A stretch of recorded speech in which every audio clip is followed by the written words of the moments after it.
హిందూ వివాహాల చెల్లుబాటుపై గుజరాత్ హైకోర్టు సంచలన తీర్పు ఇచ్చింది. హిందూ వివాహాల చెల్లుబాటుకు సంబంధించి కీలక మార్గదర్శకాలు జారీ చేసింది. రిజిస్టర్డ్ మ్యారేజ్ చేసుకుంటే ఆ పెళ్లి చెల్లదన్న హైకోర్టు సంప్రదాయ ఆచారాలు తప్పనిసరని స్పష్టం చేసింది. మతాలను బట్టి సంప్రదాయాలు తప్పనిసరి అని, హిందూ వివాహ చట్టం ప్రకారం 7 అడుగులు నడవకపోతే పెళ్లి చట్టబద్ధం కాదని గుజరాత్ హైకోర్టు తేల్చి చెప్పింది.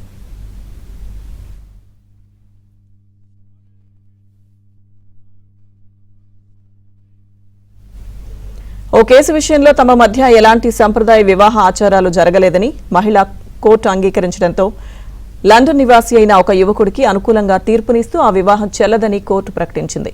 హిందూ వివాహ చట్టం 1955లోని సెక్షన్ 7 ప్రకారం అగ్ని సాక్షిగా జరిగే ఆచారాలే పెళ్లికి అసలైన పునాది అని ధర్మాసనం స్పష్టం చేసింది. హిందూ సంప్రదాయంలో భార్య కేవలం అర్ధాంగి మాత్రమే కాదు, వివాహంలో సమాన గుర్తింపు ఉన్న భాగస్వామి అని కోర్టు వ్యాఖ్యానించింది. వివాహ బంధంలోకి అడుగుపెట్టే ముందు యువతీ యువకులు దాని పవిత్రతను, బాధ్యతను అర్థం చేసుకోవాలని హైకోర్టు హితవు పలికింది.